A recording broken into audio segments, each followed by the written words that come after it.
remained Duwamish land, but was invaded and stolen on the basis of baseless, coded bullshit treaties. The Duwamish tribe continued to remain unrecognized by the so-called United States of America. May they continue to build as a tribe, and may we know our history. White people, this ain't for you, but it is. But for once, more importantly, this is for us. Woo! This was never about voice being commodified. Never about me trying to act victimized. Never about mine over yours or yours over mine. This about my fact being too often fictionalized. About my skin being the color of dirt instead of golden skies. This about history shredded thin and taught in diluted diversion. In this institution, ain't no exception. Talking about diversity and all them filtered, squeaky clean, white purified reflections. Truth be told, baby, it's all a deception. Homie, look at the space that you inhabit. Look in all places is the same familiar faces. From faculty to students, it's clear to me I ain't supposed to have it.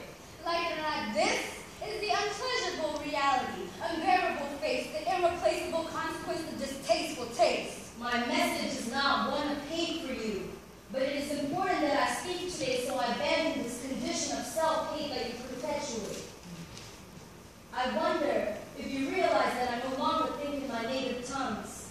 The irony in having to explain our metaphysical dilemmas to you in a language that forced itself into my country.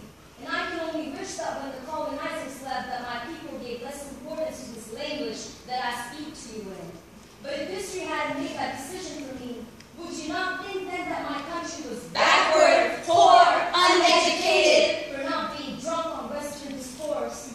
But in retrospect, you still call us a third world nation. How dare you call my country so when it has risen out of civilization, so ancient, so rooted in sophistication and advancement?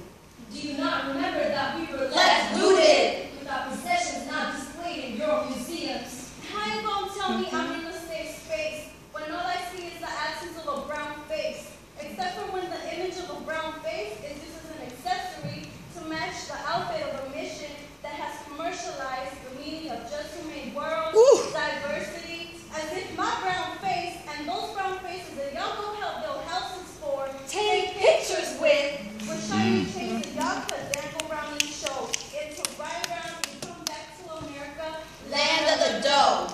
Ain't no joke in this corrupt system, and I'll tend to have it born out of whiteness. That's so invisible to y'all, but a detriment to my people's status. I am tired of explaining racism to white people because I will do this over and over again, and still racism will never end. This shit is ingrained. You spoon-fed lies by people like we, and we watch you walk away with all the knowledge that you think you need. And we need you to see it's about time we lead and you follow.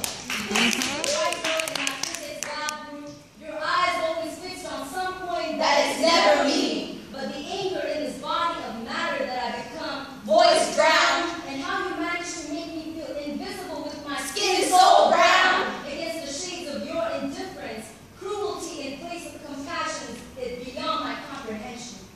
I have no desire to be your best friend, but I played this game of avoidance and neglect too many times now. So in addition to letting you know that this lab is no rocket science, one of these days I will say to you, excuse me, are you a racist? This system, it paints a beautiful mural of colored and white hands unison, binding us, unminding us as if deciding of unbinding of this. My colored hands try to break free from the occupation of reality. Try stepping out of the building. Does your boss still exist? Reigning over you, controlling you beyond what seems to meet the eye. Something so unfortunate that we cannot defy. Say goodbye.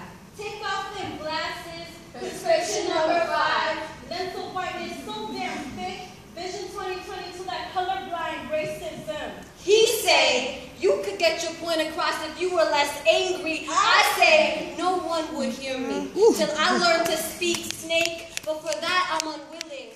I am tired of learning about art, history, music, and literature. When you're talking about art, you're talking about Vincent van Gogh. When you're talking about history, you're talking about the Pilgrims landing on Plymouth Rock. When you're talking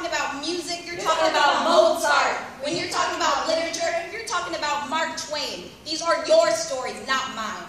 What place do my people have here? In intellectual conversations, public institutions, a culture so white, everything else seemed like hallucination. What place do my people have here? In media drowned in stereotype, the typical black brown archetype, mere caricatures of reality. Fuck this insanity! What place do my people have here, besides the place that you put them in? Check prison, check inner city, check debt, destruction, check self-denial, check uprooted. What place do my people have here, besides those that you put them in, shaping a canon of life based in exclusion? Does it feel better to rip off the Band-Aid or reopen a wound?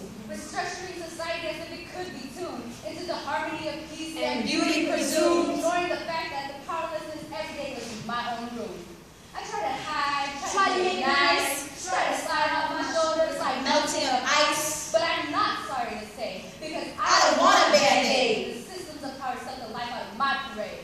They have sold us whiteness, packaged so goddamn clean, forced my father to chase some white man's dream, and now my mama's hands stay calloused, cracked and stained. She brought to land foreign, ease she only know far and few between. My moms and pops wanted me to get this far because whiteness told them I had to have it. They're earning on this regular path determine my worth, as if without it I turned to dirt. Being stepped on or covered by pavement, just so the whiteness above me could cleanse themselves of my so-called foreign nature. Whiteness is perpetual ill Mental stasis. We taught to chase some colonial blue-eyed dream, and it ain't for me. I will teach every breath azadi, freedom, until it's stitched into my being, and I will fight. I will fight to keep my king close. We will write our histories into our children complex. Teach them to love, self-identity complex, and they will never know shame. For skin dark, for accents, for self. You take mission trips to Africa and make your profile pictures of you and brown babies, talking about what a wonderful experience it was for you, how much you learned and how you came back. Yet when you see a homeless black man on the street back home, you get nervous. Well, I say turn down the knob on the volume of your academic vernacular, fast stereo, and y'all will know the high frequencies of perpetual Western ideals of imperialism, Racism, colonialism, capitalism. resounding through my dome as I hear y'all talk about my home. Feel through my eyes, and this is my case.